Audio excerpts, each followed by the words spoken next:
تو فرمایا جانتے ہو یہ کون ہے؟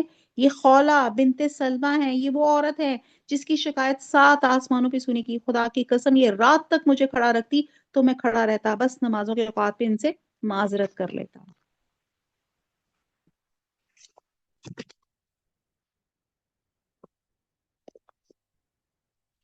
تو بہرحال یہ ہم سوچیں کہ اللہ تعالیٰ میں تو ایک ناچیز بندہ، میں گنہگار بندہ، میری بات اللہ کیا سنے گا؟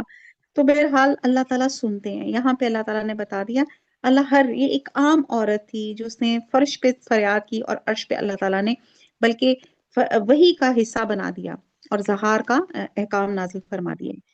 جو لوگ اپنی بیویوں سے اظہار کریں پھر اپنی کہی ہوئی بات سے رجوع کر لیں تو ان کے ذمہ آپس میں ایک دوسرے کو ہاتھ لگانے سے پہلے ایک غلام آزاد کرنا ہے، اس کے ذریعے تم نصیحت کیے جاتے ہو، اللہ تعالیٰ تمہارے تمام اعمال سے باخبر ہے۔ ہاں جو شخص نہ پائے اس کے ذمہ 2 مہینوں کے لگاتار روزے ہیں، اس سے پہلے کہ ایک دوسرے کو ہاتھ لگائیں، اور جس شخص کو یہ طاقت بھی نہ ہو تو اس پہ 60 مسکینوں کو کھانا کھلانا ہے، یہ اس لیے کہ تم اللہ کے اس کے رسول کی حکم برداری کرو۔ یہ اللہ تعالیٰ کی مقرر کردہ حدیں ہیں اور کفار ہی کے لیے دردناک عذاب ہے۔ بے شک جو لوگ اللہ اور اس کے رسول کی مخالفت کرتے ہیں وہ ذلیل کیے جائیں گے جیسے ان سے پہلے کے لوگ ذلیل کیے گئے۔ بے شک ہم واضح آیتیں اتار چکے ہیں اور کافروں کے لیے تو ذلت والا عذاب ہے جس دن اللہ تعالیٰ ان سب کو اٹھائے گا، پھر انہیں ان کے کیے ہوئے عمل سے آگاہ کرے گا جسے اللہ نے شمار رکھا ہے، جسے یہ بھول گئے تھے۔ اللہ تعالیٰ ہر چیز سے واقف ہے۔ کیا تو نے نہیں دیکھا کہ اللہ آسمانوں کی اور زمین کی ہر چیز سے واقف ہے؟ 3 آدمیوں کی سرگوشی نہیں ہوتی مگر اللہ ان کا چوتھا ہوتا ہے۔ زہار کے بعد یہاں پہ سرگوشی کے سلسلے میں کچھ احکامات آئے ہیں، اور مگر اللہ ان کا چوتھا ہوتا ہے، نہ 5 کی مگر ان کا چھٹا وہ ہوتا ہے، نہ اس سے کم کی اور نہ زیادہ کی مگر وہ ساتھ ہی ہوتا ہے جہاں بھی وہ ہوں، پھر قیامت کے دن انہیں ان کے اعمال سے آگاہ کرے گا۔ بے شک اللہ تعالیٰ ہر چیز سے واقف ہے۔ اب یہاں پہ بات کی جا رہی ہے، اس آیت میں یہ تعلیم دی گئی ہے کہ اصلاح کے لیے سرگوشی کرنا جائز ہے۔ کسی کو حق دلوانا ہو، کسی کی مالی مدد کرنا ہو، کسی کے درمیان میں صلح کرنا ہو، نیک کاموں کے لیے سرگوشی کی اجازت ہے۔ حضور صلی اللہ علیہ وسلم نے آداب مجلس کی جو تعلیم دی ہے وہ یہ ہے کہ جب 3 آدمی بیٹھے ہوں، 2 آدمی آپس میں خسر پسر نہ کریں کیونکہ یہ تیسرے آدمی کے لیے باعث رنج ہوگا۔ دوسری حدیث میں حضور صلی اللہ علیہ وسلم نے فرمایا کہ 2 آدمی خسر پسر نہ کریں مگر تیسرے سے اجازت لے کے کیونکہ یہ اس کے لیے باعث رنج ہوگا۔ تو آپ دیکھیں کہ ہاں آپ نے یہاں پہ آ، بہت ہم یہاں پہ فیملیز میں دیکھتے ہیں کہ جب بھی ہم نے کسی کو ڈی گریڈ کرنا ہوتا ہے نا تو ہم ایسی 2 خواتین مل کر بیٹھ جاتی ہیں اور آگے سے کسی کو نا پوائنٹ آؤٹ کر کے آپس میں سرگوشیاں کرنے لگ جاتی ہیں۔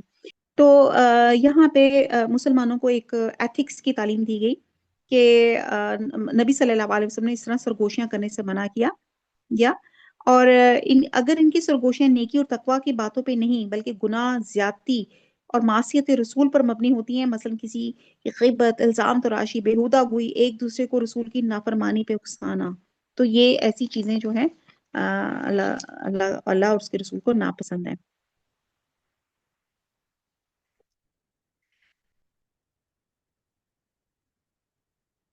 اور آپس میں گناہ کی اور ظلم و زیادتی کی اور نافرمانی پیغمبر کی سرگوشیاں کرتے ہیں، جب تیرے پاس آتے تو تجھے ان لفظوں میں سلام کرتے جن لفظوں میں اللہ تعالیٰ نے نہیں کہا، اور اپنے دل میں کہتے ہیں اللہ تعالیٰ ہمیں اس پر جو ہم کہتے ہیں سزا کیوں نہیں دیتا، ان کے لیے جہنم کافی سزا ہے جس میں یہ جائیں گے، سو وہ برا ٹھکانہ ہے۔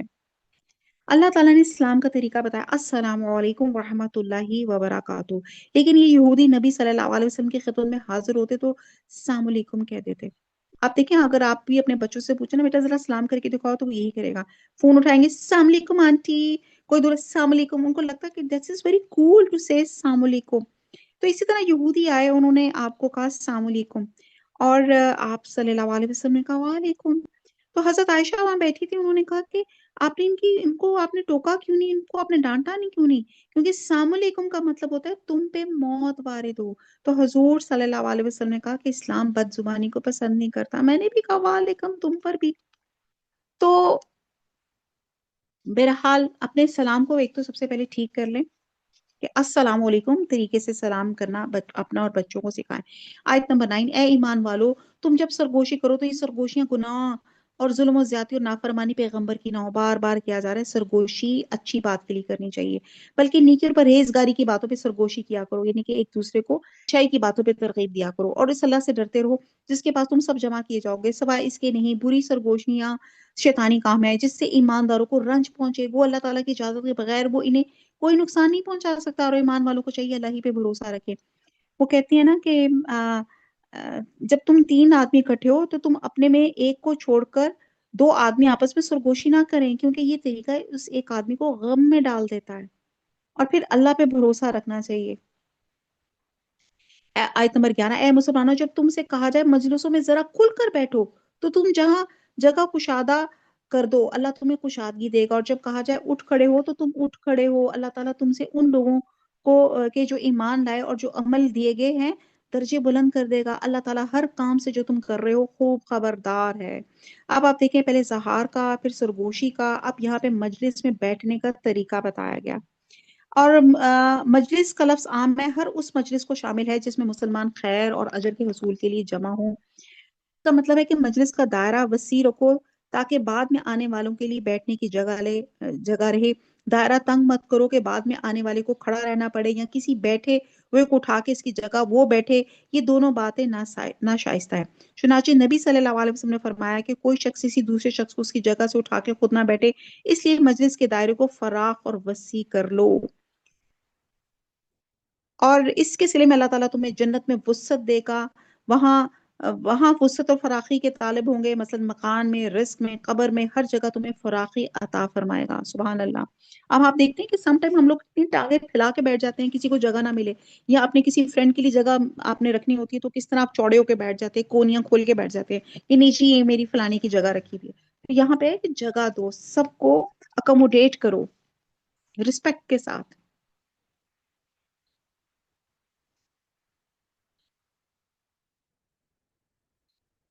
آیت نمبر 12، اے مسلمانوں جب تم رسول سے سرگوشی کرنا چاہو تو اپنی سرگوشی سے پہلے کچھ صدقہ دے دیا کرو۔ یہ ایک واحد قرآن کی آیت ہے جس میں حضرت علی بڑے شوق سے کہتے تھے کہ یہ واحد آیت ہے کہ جس پر صرف میں نے اس پہ عمل کیا۔ اب وہ بات یہ تھی کہ حضور صلی اللہ علیہ وسلم کے پاس جب لوگ آتے تھے نا تو وہ ہر بندہ جو تھا حضور صلی اللہ علیہ وسلم سے گفتگو کا خواہش مند رکھتا تھا، جس سے نبی صلی اللہ علیہ وسلم کو، مطلب کبھی آپ سو رہے ہوتے تھے، کبھی وہی کی حالت میں ہوتے تھے، تو ہر وقت بندہ کہتا ہے نا، یہ تو اگر ریلیجس پرسن ہے تو ان کو لگتا تھا ہر وقت یہ بندہ اویلیبل ہونا چاہیے۔ تو پھر اللہ سبحانہ تعالیٰ نے حضور صلی اللہ علیہ وسلم کے آرام کے لیے اللہ تعالیٰ نے کہا، اے مسلمانوں جب تم رسول سے سرگوشی کرنا چاہو تو اپنی سرگوشی سے پہلے صدقہ دے دیا کرو،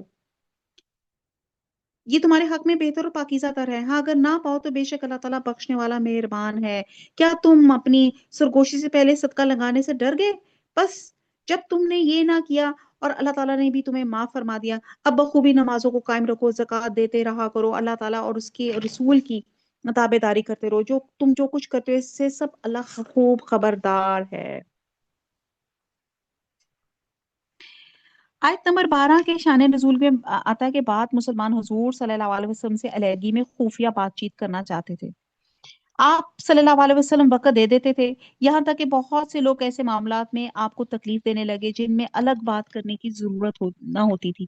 اس طرح آپ کا بہت حرج ہوتا تھا، اور منافقین بھی شرارتیں کرتے تھے۔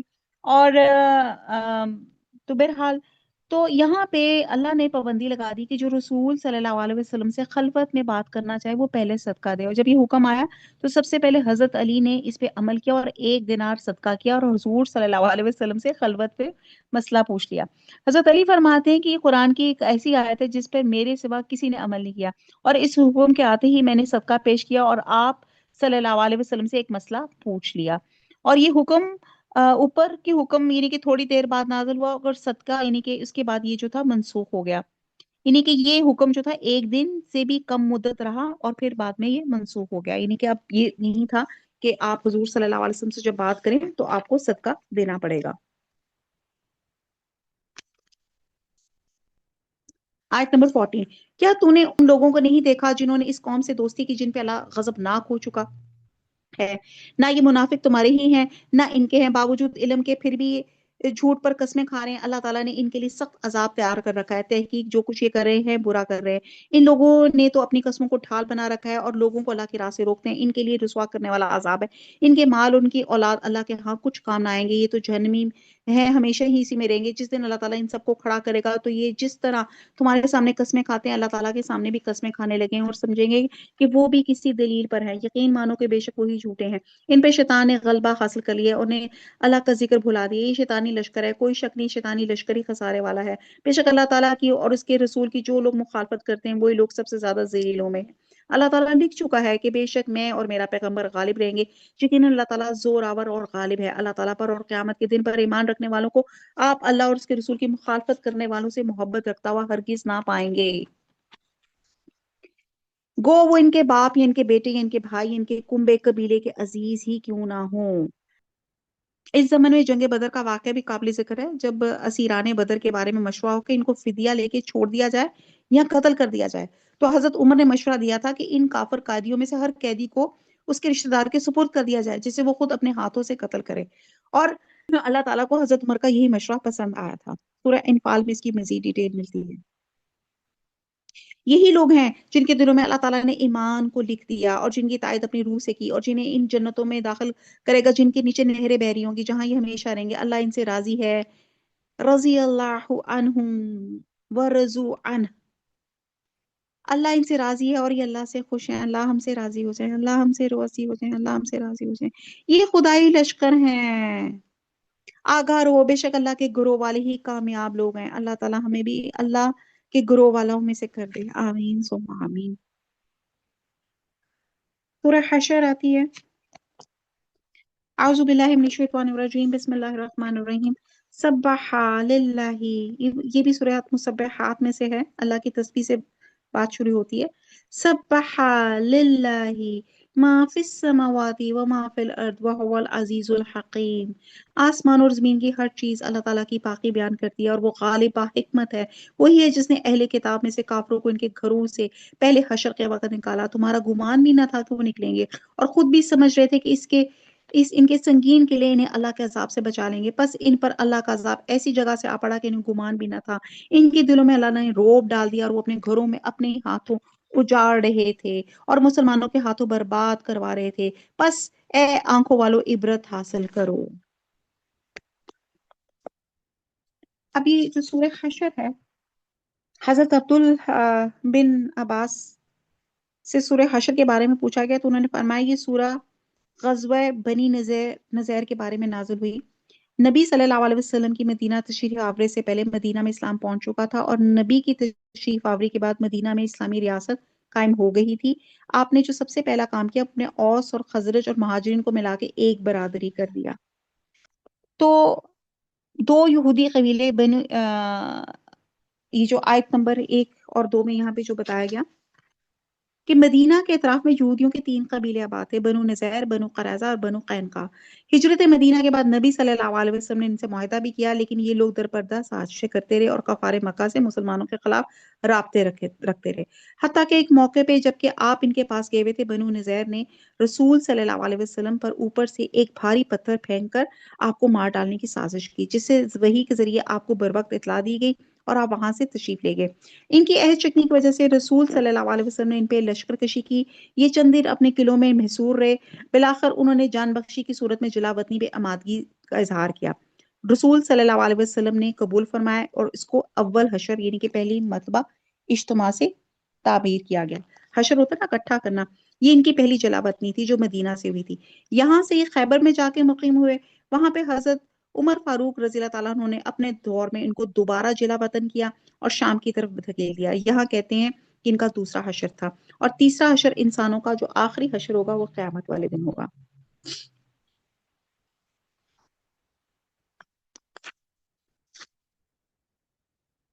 آیت نمبر 3، اگر اللہ تعالیٰ نے ان پر جلا وطنی کا مقدور نہ کر دیا ہوتا تو یقیناً ان دنیا ہی میں عذاب دیتا، اور آخرت میں تو ان کے لیے آگ کا عذاب ہے۔ یہ اس لیے کہ انہوں نے اللہ تعالیٰ کی اور اس کے رسول کی مخالفت کی، اور جو بھی اللہ کی مخالفت کرے گا اللہ تعالیٰ بھی سخت عذاب کرنے والا ہے۔ تم نے کھجوروں کے جو درخت کاٹ ڈالے یا جن کی جڑوں پہ باقی رہنے دیے، یہ سب اللہ تعالیٰ کے فرمان سے تھا، اس لیے بھی کہ فاسقوں کو اللہ تعالیٰ رسوا کرے گا، اور ان کا ان کا جو مال اللہ تعالیٰ نے اپنے رسول کے ہاتھ لگایا، جس پہ نہ تو تم نے اپنے گھوڑے دوڑائے اور نہ اونٹ، بلکہ اللہ تعالیٰ اپنے رسول کو جس پر چاہے غالب کر دیتا ہے، اللہ تعالیٰ ہر چیز پہ قادر ہے۔ اب ہوا یہ تھا کہ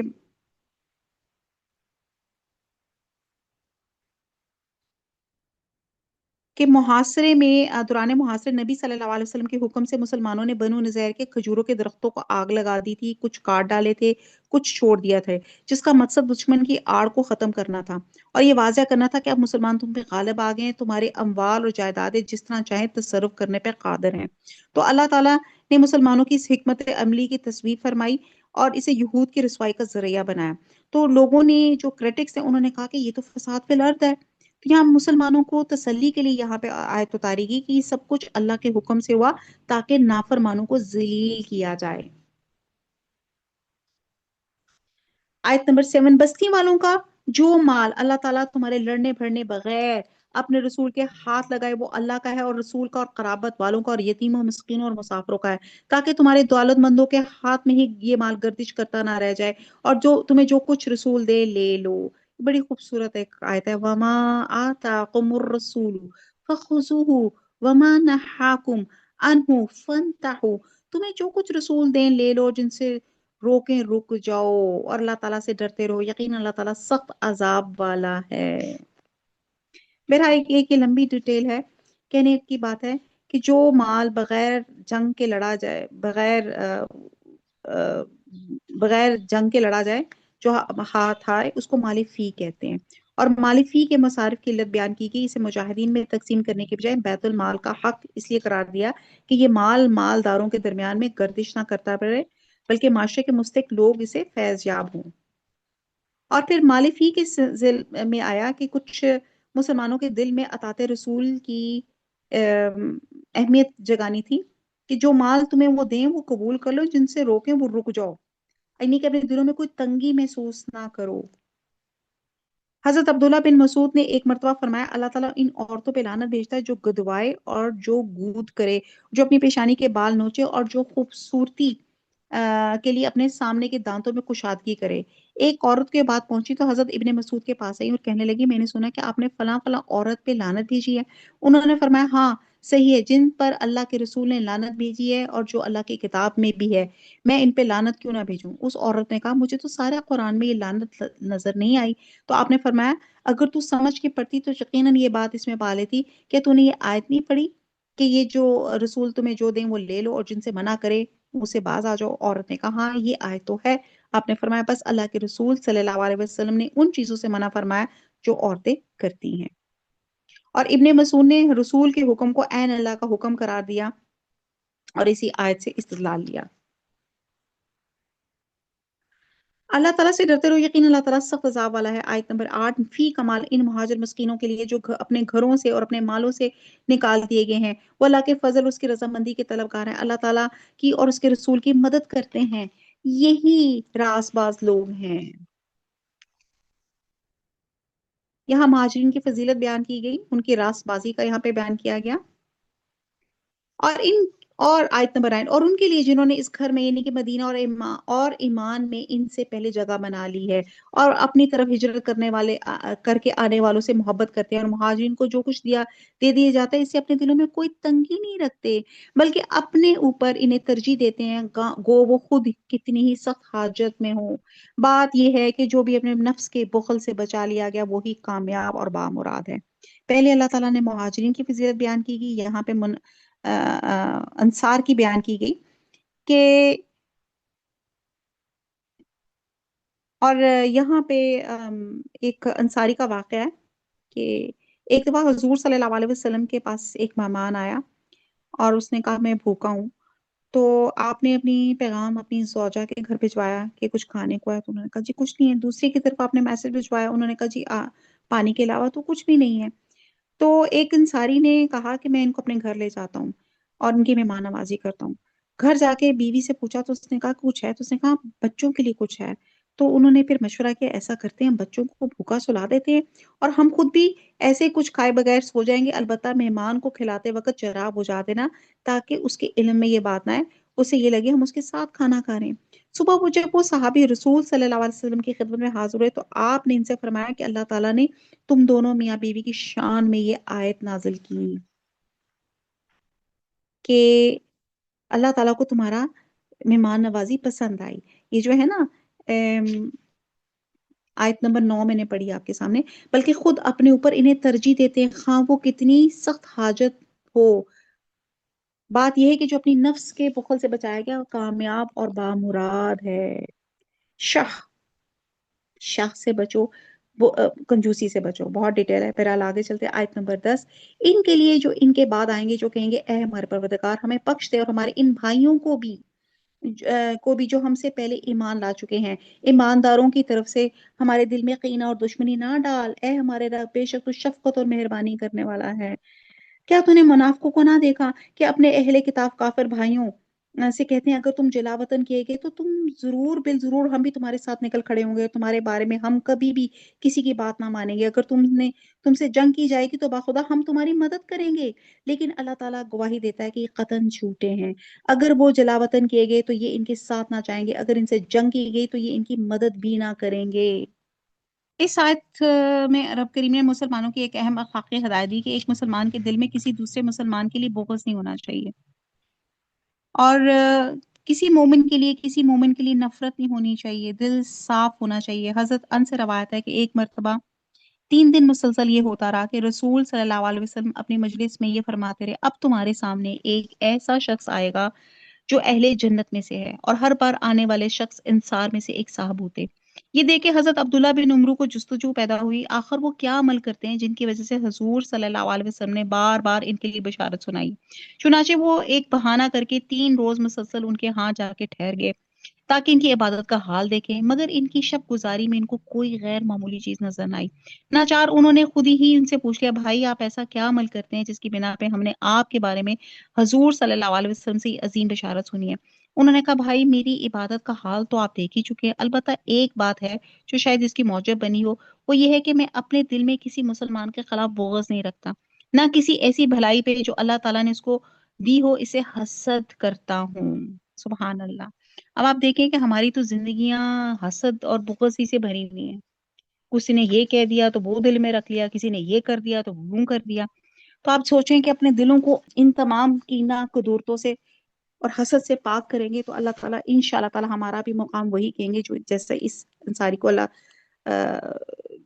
نبی صلی اللہ علیہ وسلم نے بشارت دی تھی۔ اور اگر بالفرض مدد بھی پر آ بھی گئے تو پیٹھ موڑ کے بھاگ کھڑے ہوں گے کہ پھر مدینہ نہ کیے جائیں گے۔ مسلمانوں یقین مانو تمہاری ہیبت ان کے دلوں میں بنسبت اللہ کی ہیبت کے بہت زیادہ ہے، یہ اس لیے کہ یہ بے سمجھ لوگ ہیں، یہ سب مل کر بھی تم سے لڑ نہیں سکتے۔ ہاں یہ اور بات ہے قلعہ بند مقامات میں ہو یا دیواروں کی آڑ میں ہو، ان کی لڑائی تو ان کے آپس میں بہت سخت ہیں، گو آپ انہیں متحد سمجھ رہے ہیں لیکن ان کا دل دراصل ایک دوسرے سے جدا ہے، اس لیے کہ یہ بے عقل لوگ ہیں۔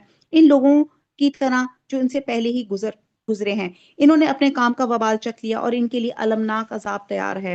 شیطان کی طرح کہ اس نے انسان سے کہا کہ کفر کر، جب وہ کفر کر چکا تو کہنے لگا میں تو تجھ سے بری ہوں، میں تو اللہ رب العالمین سے ڈرتا ہوں۔ اب یہ جو لوگ شیطان کو فالو کرتے ہیں نا، شیطان کہے گا میں تمہیں کب کہا تھا کہ یہ کام کرو۔ آیت نمبر 17۔ بس دونوں کا انجام یہ ہوا کہ آتش دوزخ میں ہمیشہ کے لیے گئے اور ظالموں کی یہی سزا ہے۔ اے ایمان والو اللہ سے ڈرتے رہو، ہر شخص دیکھ بھال لے کہ کل قیامت کے واسطے اس نے اعمال کا کیا ذخیرہ بھیجا ہے۔ ہر وقت اللہ سے ڈرتے رہو، اللہ تمہارے سب اعمال سے باخبر ہے۔ آپ سوچیں کہ کیا کل سے مراد قیامت ہے، کیا ذخیرہ کیا ہے، کیا نیکی اعمال، کون سی نیکیوں کے ہم نے تھیلے بھرے ہوئے ہیں، سوٹ کیسز بھرے ہوئے ہیں۔ آیت نمبر 19۔ اور تم ان لوگوں کی طرح مت ہو جانا جنہوں نے اللہ کے حکام کو بھلا دیا تو اللہ نے بھی انہیں اپنی جانوں سے غافل کر دیا، اور ایسے ہی لوگ نافرمان فاسق ہوتے ہیں۔ اہل نار اور اہل جنت باہم برابر نہیں، جو اہل جنت ہیں وہی کامیاب ہیں اور اہل نار ہیں وہ ناکام ہیں۔ اگر ہم اس قرآن کو کسی پہاڑ پہ اتارتے تو دیکھتا کہ خوف الہی سے وہ پس ہو کے ٹکڑے ٹکڑے ہو جاتا۔ اب بتایا جا رہا ہے کہ یہ انسان کو سمجھایا اور ڈرایا جا رہا ہے کہ کتنا بڑا پہاڑ ہے، وہ ٹکڑے ٹکڑے ہو جاتا، لیکن ہم ہیں کہ سمجھ ہی نہیں پا رہے، ہمیں سمجھ ہی نہیں آ رہی۔ ہم ان مثالوں کو لوگوں کے سامنے بیان کرتے ہیں تاکہ وہ غور و فکر کریں۔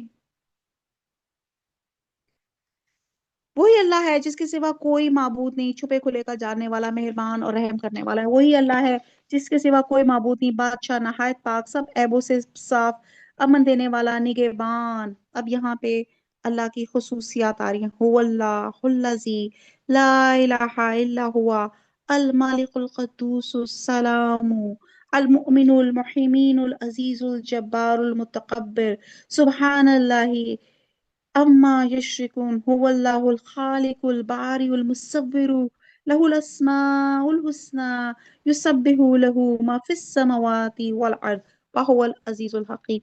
اللہ کے خوبصورت نام، وہی اللہ ہے جس کے سوا کوئی معبود نہیں، بادشاہ نیک، نہایت پاک، سب عیبوں سے صاف، امن دینے والا، نگہبان، غالب، زوراور اور بڑائی والا۔ پاک ہے اللہ ان چیزوں سے جنہیں یہ اس کا شریک بناتے ہیں، وہی اللہ ہے پیدا کرنے والا، بنانے والا، صورت کھینچنے والا، اسی کے لیے نہایت اچھے نام ہے۔ ہر چیز خواہ وہ آسمانوں میں خواہ زمین میں ہو اس کی پاکی بیان کرتی ہے، وہ ایک غالب حکمت والا ہے۔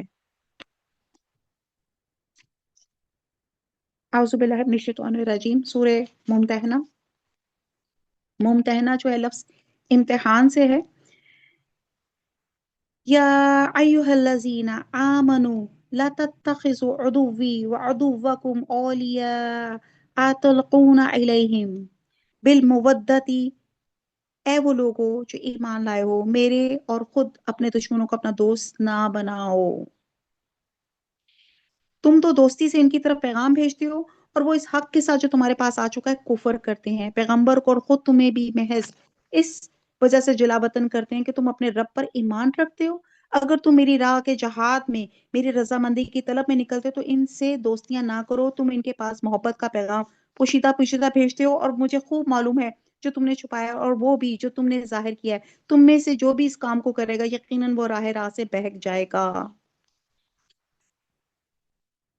اب یہ کیا واقعہ تھا؟ ممتحنہ امتحان لی گئی، یا وہ عورت جس کا امتحان لیا گیا ہو۔ بہرحال یہاں پہ بات کی جا رہی ہے سورہ ممتحنہ کی۔ ممتحنہ میں ایک شخص تھا، حضرت حاتب بن ابی بلتہ، ان کی فیملی جو تھی مکہ میں تھی، تو انہوں نے حضور صلی اللہ علیہ وسلم جو ایک لڑائی کی خفیہ لڑائی کی تیاری جو کر رہے تھے، اس کی رپورٹ جو تھی ایک خط میں ڈال کر، ایک عورت جو مکہ جا رہی تھی اس کو کہا کہ جا کے یہ رپورٹ جا کے مکہ کے سردار کو دے دے، تاکہ میرے بچوں کو حفظ و امان کے ساتھ رکھیں، ان کو اپنی فیملی کی فکر تھی۔ بہرحال اللہ تعالیٰ نے وحی کے ذریعے حضور صلی اللہ علیہ وسلم کو یہ بتا دیا کہ اس طرح یہ معاملہ چل رہا ہے۔ آپ نے اپنے کچھ صحابیوں کو بھیجا، انہوں نے جا کے اس عورت کو پکڑ لیا، اور اس عورت نے پہلے نہیں مانی لیکن بعد میں مان گئی، اور اس کے بالوں سے وہ رکاب برآمد ہوا۔ پھر حضور صلی اللہ علیہ وسلم نے پھر حضرت حاتب سے پوچھا کہ کیا بات ہے، تو انہوں نے سچ سچ بتا دیا کہ بات یہ تھی کہ میرے بال بچے وہاں پہ موجود تھے، میں جو تھا میرا، میں ہوں مسلمان ہی ہوں، بس مجھے یہ تھا کہ میرے بچوں کا اس بہانے وہ خیال رکھیں۔ تو پھر آپ صلی اللہ علیہ وسلم نے ان کی سچائی کی وجہ سے انہیں کچھ نہیں کہا، لیکن اللہ تعالیٰ نے وارننگ کے طور پہ یہ آیات نازل فرمائی تاکہ آئندہ کوئی مومن کسی کافر کے ساتھ اسی طرح کا تعلق مودت قائم نہ رکھے۔ تو اسی طرح آیت کا اگلا حصہ ہے، اگر تم میری راہ کے جہاد میں اور میری رضامندی کے طلب میں نکلتے ہو تو ان سے دوستیاں نہ کرو، تم ان کے پاس محبت کا پیغام پوشیدہ پوشیدہ بھیجتے ہو، اور مجھے معلوم ہے کہ جو تم نے چھپایا اور وہ بھی جو تم نے ظاہر کیا، تم میں سے جو بھی اس کام کو کرے گا یہ وہ یقیناً راہ سے بہک جائے گا۔ اگر وہ تم پر کہیں قابو پا لیں تو وہ تمہارے کھلے دشمن ہو جائیں گے، اور برائی کے ساتھ تم پہ دست درازی اور زبان درازی کرنے لگیں گے، اور دل سے چاہنے لگیں گے کہ تم بھی کفر کرنے لگ جاؤ۔ تمہاری قرابتیں، رشتہ داریاں اور اولاد تمہیں قیامت کے دن کام نہ آئیں گی۔ وہ اللہ تعالیٰ تمہارے درمیان فیصلہ کر دے گا، جو کچھ تم کر رہے ہو اسے اللہ خوب دیکھ رہا ہے۔ مسلمانوں، تمہارے لیے حضرت ابراہیم علیہ السلام میں اور ان کے ساتھیوں میں بہترین نمونہ ہے، جبکہ ان سب نے اپنی قوم سے برملا کہہ دیا، ہم تم سے اور جن جن کی تم اللہ کے سوا عبادت کرتے ہو ان سب سے بالکل بیزار ہیں، ہم تمہارے عقائد کے منکر ہیں، جب تک تم اللہ کے وعدانے پہ ایمان نہ لو ہم میں تم میں ہمیشہ کے لیے بغض اور عداوت ظاہر ہو گئی۔ لیکن ابراہیم کی اتنی بات تو اپنے باپ سے ہوئی تھی کہ میں تمہارے لیے استغفار ضرور کروں گا، اور تمہارے لیے مجھے اللہ کے سامنے کسی چیز کا اختیار کچھ بھی نہیں۔ اے ہمارے پروردگار، تجھی پر ہم نے بھروسہ کیا اور تیری طرف رجوع کرتے ہیں، اور تیری طرف ہی لوٹنا ہے۔ اے ہمارے رب، تو ہمیں کافروں کی آزمائش میں نہ ڈال، آمین۔ اے ہمارے پالنے والے، ہماری خطاؤں کو بخش دے، آمین۔ بے شک تو غالب حکمت والا ہے۔ اللہ سے دعا کرتے ہیں اور یہاں پہ توکل کی بات کی جا رہی ہے کہ کہتے ہیں کہ نبی صلی اللہ علیہ وسلم کی خدمت میں ایک شخص حاضر ہوا، اونٹ کو باہر کھڑا کر کے اندر آ گیا۔ آپ نے پوچھا کہ تو اونٹ کو آپ نے پوچھا اونٹ کہاں ہے، تو اس نے کہا اونٹ اللہ کے سپرد کر رہا ہوں۔ تو آپ نے فرمایا یہ توکل نہیں ہے، پہلے اسے کسی چیز سے باندھ پھر اللہ پہ توکل کر۔ اور اللہ تعالیٰ یہ جو ہم نے دعا پڑھی، ربنا لا تجعلنا فتنة للذین کفروا واغفر لنا ربنا انک انت العزیز الحکیم، اللہ تعالیٰ ہمارے پاکستان پہ، اللہ تعالیٰ اس پاکستان کی حفاظت فرما، امت مسلمہ کی حفاظت فرما، آمین ثم آمین۔ یا آیت نمبر رب 6، العالمین۔ یقیناً تمہارے لیے ان میں اچھا نمونہ ہے، عمدہ پیروی ہے، خاص کر ہر اس شخص کے لیے جو اللہ کی اور قیامت کے دن کی ملاقات کی امید رکھتا ہے۔ اگر کوئی روح گردانی کرے تو اللہ تعالیٰ بالکل بے نیاز ہے اور سزاور اور حمد و ثنا ہے۔ کیا عجب کہ عنقریب اللہ تعالیٰ تم میں اور تمہارے دشمنوں میں محبت پیدا کر دے۔ اللہ کو سب قدرتیں ہیں، اللہ بڑا غفور و رحیم ہے۔ جن لوگوں نے تم سے دین کے بارے میں لڑائی نہیں لڑی اور وہ تمہیں جلا وطن نہیں کیا، ان کے ساتھ سلوک و احسان کرنے اور منصفانہ بھلے برتاؤ کرنے سے اللہ تعالیٰ تمہیں نہیں روکتا، بلکہ اللہ تعالیٰ تو انصاف کرنے والوں کو دوست رکھتا ہے۔ اللہ تعالیٰ تمہیں صرف ان لوگوں سے محبت سے روکتا ہے جنہیں تم سے لڑائیاں لڑیں، تمہیں دیش سے نکال دیا اور دیش نکال دینے والوں کی مدد کی۔ جو لوگ ایسے کفار سے محبت کرے وہ قطعاً ظالم ہے۔ اے ایمان والو، جب تمہارے پاس مومن عورتیں ہجرت کر کے آئیں تو تم ان کا امتحان لے لو۔ ممتحنہ یہاں پہ لفظ آ رہا ہے مہاجراتی فم تحینوہن، کہ ان کا امتحان لے لیا کرو۔ جی اب ہوا یہ تھا کہ معاہدہ حدیبیہ میں ایک شرط یہ تھی کہ مکہ سے کوئی مسلمان کے پاس جائے گا تو اس کو واپس کرنا پڑے گا، لیکن اس میں مرد اور عورت کی صراحت نہیں تھی۔ تو اس آیت میں مسلمانوں کے اس نقطے پہ رہنمائی فرمائے گی اور حکم دیا گیا کہ امتحان لینے کا مطلب اس امر کی تحقیق کرو کہ ہجرت کر کے آنے والی عورت جو ایمان کا اظہار کر رہی ہے اپنے کافر خامن سے ناراض ہو گئی یا کسی مسلمان کے عشق میں یا کسی اور غرض سے تو نہیں آئی، یا صرف یہاں پناہ لینے کی خاطر ایمان کا دعویٰ تو نہیں کر رہی۔ تو اپنی تحقیق کے نتیجے پہ جو پہنچو، اور اب کوئی مومن کسی کافر کے لیے حلال نہیں ہے، اور ابتدائی اسلام میں یہ جائز تھا۔ چنانچہ نبی صلی اللہ علیہ وسلم کی صاحبزادی حضرت زینب کا نکاح ابو العاص بن ربی کے ساتھ تھا جبکہ وہ مسلمان نہیں تھے، لیکن اس آیت نے آئندہ کے لیے ایسا کرنے سے منع کیا، اس لیے فرمایا گیا کہ وہ ایک دوسرے کے حلال نہیں، اس لیے انہیں کافروں کے پاس مت لوٹاؤ۔ ہاں اگر شوہر بھی مسلمان ہو تو پھر ان کا نکاح برقرار ہے، چاہے خاوند عورت کے بعد ہجرت کر کے آئے۔ تو بہرحال یعنی کہ مومن مرد کے لیے جائز نہیں کہ وہ کافر عورت سے نکاح کرے۔ دراصل ان کے ایمان کا بخوبی جلانے والا تو اللہ ہی ہے، بس اگر وہ تمہیں ایماندار معلوم ہو تو اب تم انہیں کافروں کی طرف واپس نہ کرو، یہ ان کے لیے حلال نہیں اور نہ وہ ان کے لیے حلال ہے، اور وہ جو خرچ ان کافروں کا ہوا ہے وہ انہیں ادا کر دو، ان کے مہر۔ ان عورتوں کا ان کے مہر دے کر ان سے نکاح کر لینے میں تم پر کوئی گناہ نہیں، اور کافر عورتوں کی ناموس اپنے قبضے میں نہ رکھو۔ جو کچھ تم نے خرچ کیا ہے مانگ لو، جو کچھ ان کافروں نے خرچ کیا ہے وہ بھی مانگ لے، یہ اللہ کا فیصلہ ہے جو تمہارے درمیان کر رہا ہے، اللہ تعالیٰ بڑے علم اور حکمت والا ہے۔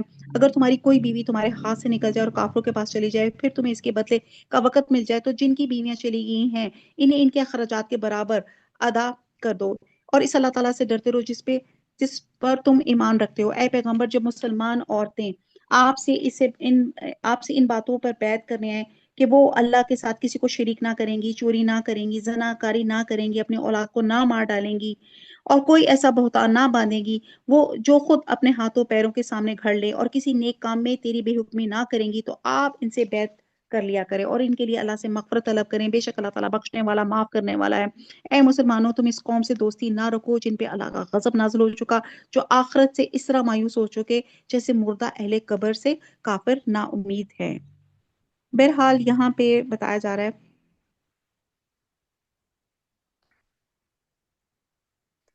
کہ ایسی مشرک عورت کو اپنا نکاح میں رکھنا جائز تھی، اسے فوراً طلاق دے کے علیحدہ کر دیا جائے۔ چنانچہ اس حکم کے بعد حضرت عمر نے اپنی دو مشرک بیویوں کو اور حضرت طلحہ عبید اللہ رضی اللہ تعالیٰ عنہ نے اپنی بیوی کو طلاق دی، اور اگر بیوی کتاب یا یہودی یا عیسائی ہے تو اسے طلاق دینا ضروری نہیں کیونکہ اس سے نکاح جائز ہے، اس لیے اگر وہ پہلے سے ہی بیوی کی حیثیت سے تمہارے پاس موجود ہیں تو قبول اسلام کے بعد اسے علیحدہ کرنے کی ضرورت نہیں ہے۔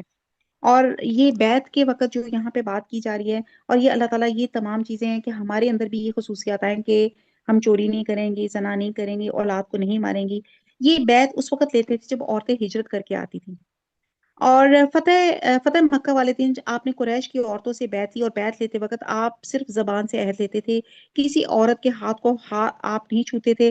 حضرت عائشہ فرماتی ہیں اللہ کی قسم بیعت میں نبی صلی اللہ علیہ وسلم کے ہاتھ نے کبھی کسی عورت کے ہاتھ کو نہیں چھوا، اور بیعت کرتے وقت آپ صرف یہ فرماتے تھے میں ان باتوں پہ تجھ سے بیعت لی۔ اور بیعت میں آپ یہ عہد بھی عورتوں سے لیتے تھے کہ وہ نو نہیں کریں گی، گریبان چاک نہیں کریں گی، سر کے بال نہیں نوچیں گی، اور جاہلیت کی طرح بین نہیں کریں گی۔ بہرحال ولی عالم اللہ تعالیٰ ہمیں دین پہ استقامت دے۔ سورہ حضرت عبداللہ بن سلام سے روایت ہے کہ صحابہ کرام کی ایک جماعت نے آپس میں مذاکرہ کیا کہ ہمیں یہ معلوم ہو جائے کہ اللہ کے نزدیک سب سے محبوب عمل کون سا ہے تو ہم اس پہ عمل کریں اور اپنے جان اور مال سب اس کے لیے قربان کر دیں۔ اب کسی سے ہمت نہیں ہو رہی تھی کہ حضور صلی اللہ علیہ وسلم کے پاس جا کے سوال کریں۔ اب بھی یہ لوگ اسی حالت میں تھے کہ حضور صلی اللہ علیہ وسلم نے ان سب لوگوں کو نام بنام اپنے پاس بلایا۔ جب یہ لوگ حاضر خدمت ہوئے تو آپ نے پوری صف پڑھ کر سنائی جو اسی وقت نازل ہوئی، اور اس صورت میں بتایا گیا کہ اللہ تعالیٰ کے نزدیک سب سے پسندیدہ عمل جہاد فی سبیل اللہ ہے، اور اس میں اہل ایمان کو ایمان میں اخلاص اختیار کرنے اور متحد ہو کے اللہ کی راہ میں جان لڑانے کی تلقین کی گئی ہے، اور جو لوگ ایمان کا جھوٹا دعویٰ کر کے اسلام میں داخل ہوئے ان کو سخت وعید سنائی گئی ہے۔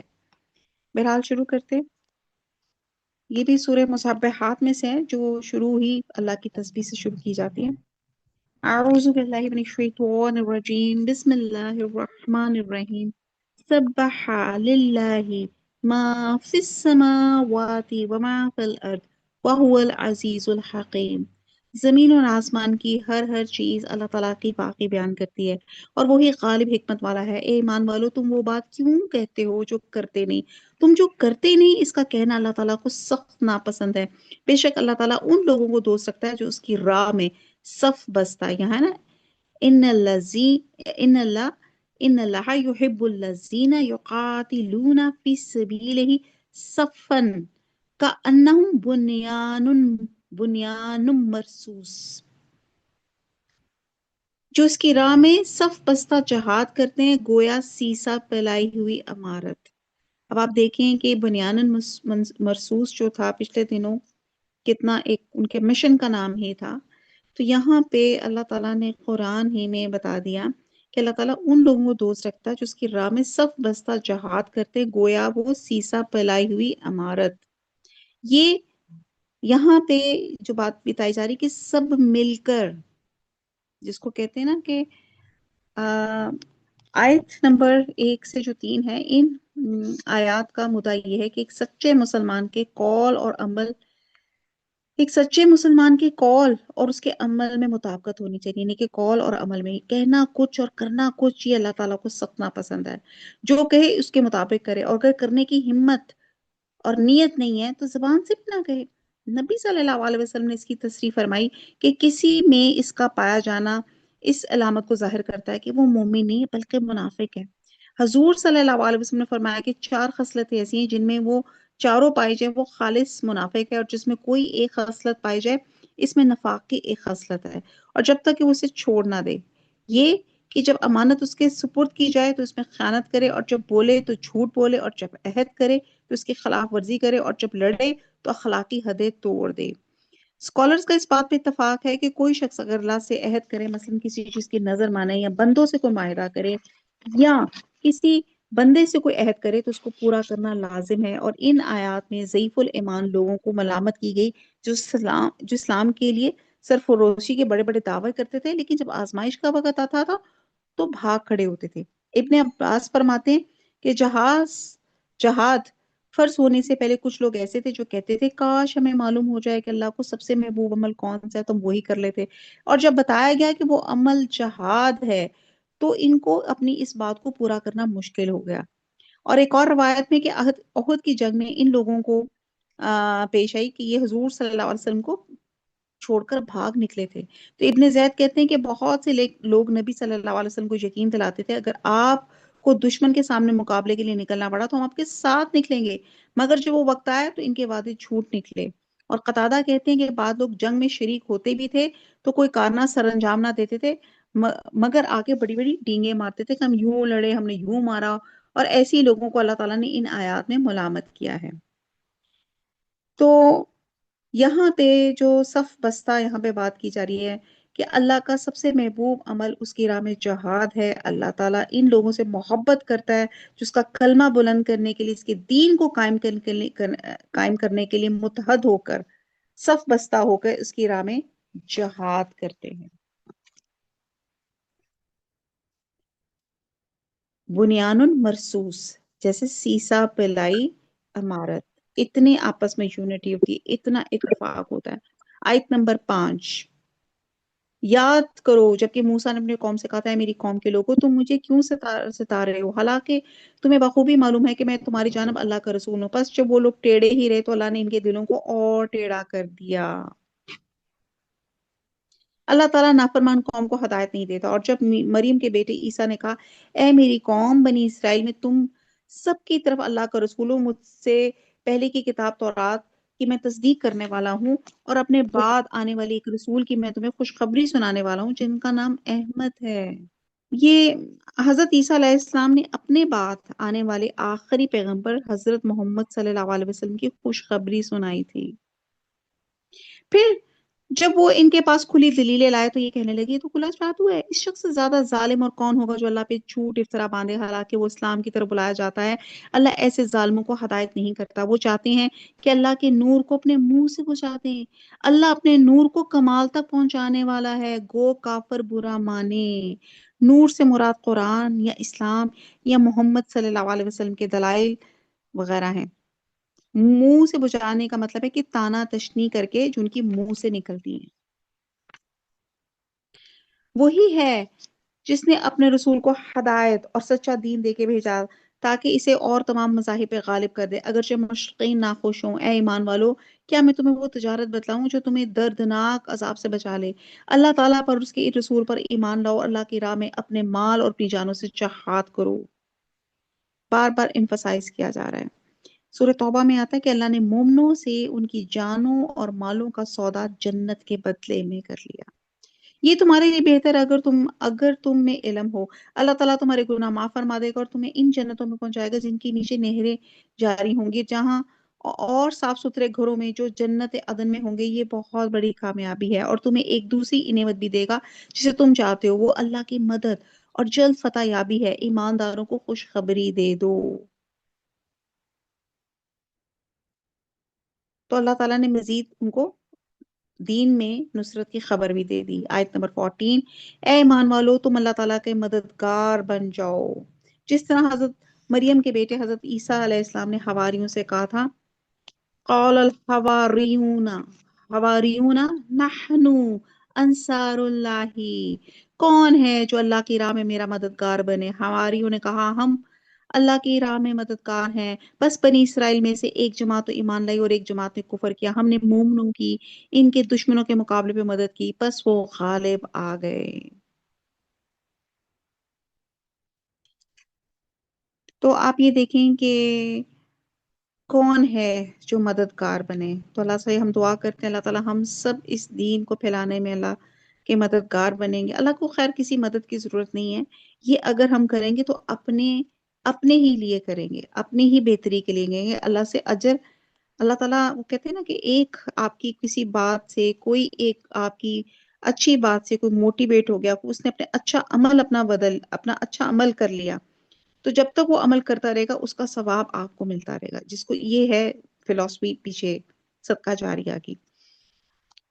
بہرحال آگے چلتے ہیں سورہ جمعہ۔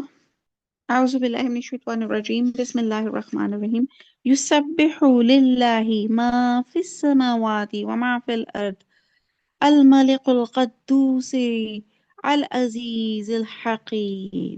ساری چیزیں جو آسمان اور زمین میں ہیں اللہ تعالیٰ کی پاکی بیان کرتی ہیں، جو بادشاہ نہایت پاک ہے، غالب و باحکمت ہے، اور وہی ہے جس نے ناخواندہ لوگوں میں انہی میں ایک رسول بھیجا جو انہیں اس کی آیتیں پڑھ کر سناتا ہے اور ان کو پاک کرتا ہے۔ انہوں نے خطاب و حکمت سکھاتا ہے، یقیناً یہ اس سے پہلے کھلی گمراہی میں تھے۔ اب جو سورہ جمعہ ہے، سورہ جمعہ جو تھے نبی صلی اللہ علیہ وسلم جمعے کی نماز میں سورہ جمعہ اور سورہ منافقون جو تھے وہ پڑھا کرتے تھے۔ اور آیت نمبر 3، دوسروں کے لیے بھی انہی میں سے جو اب تک ان سے نہیں ملے، اور وہی غالب باحکمت ہے۔ یہ اللہ کا فضل ہے، جسے چاہے اپنا فضل دے۔ اللہ تعالیٰ بہت بڑے فضل کا مالک ہے۔ جن لوگوں کو تورات پر عمل کرنے کا حکم دیا گیا پھر انہوں نے اس پہ عمل نہیں کیا، ان کی مثال اس گدھے کی سی ہے جو بہت سی کتابیں لادے ہوں، اللہ کی باتوں کو جھٹلانے والوں کی کی بڑی مثال ہے۔ اللہ ایسی ظالم قوم کو ہدایت نہیں دیتا۔ آپ کہتے ہیں نا، جس طرح گدھے کو معلوم نہیں ہوتا اس کے اوپر جو کتابیں لدی ہیں، اس پہ خیال لکھا ہے، یا اس پر کتابیں لدی ہیں، یا کوڑا کرکٹ ہے، تو اسی طرح یہ یہودی ہیں، تو رات کو اٹھائے پھرتے ہیں، اس کو پڑھنے اور یاد کرنے کے وعدے بھی کرتے ہیں، لیکن سمجھتے نہیں ہیں، عمل نہیں کرتے۔ تو اس لیے حقیقت میں گدھے سے بھی بدتر ہیں، کیونکہ گدھا تو پیدائشی طور پہ فہم اور شعور سے عاری ہوتا ہے، جبکہ ان کے اندر فہم اور شعور ہے۔ اور اس سورہ اعراف میں بتایا جا رہا ہے کہ یہ چوپایوں کی طرح ہیں، بلکہ ان سے بھی زیادہ گمراہ۔ تو یہی مثال اب اگر بات کی جائے تو ہم مسلمانوں کی بھی ہے، کہ ہم بھی قرآن پڑھتے ہیں، یاد کرتے ہیں، اس کے معنی بھی سمجھتے ہیں، لیکن اس کے مطابق عمل نہیں کرتے۔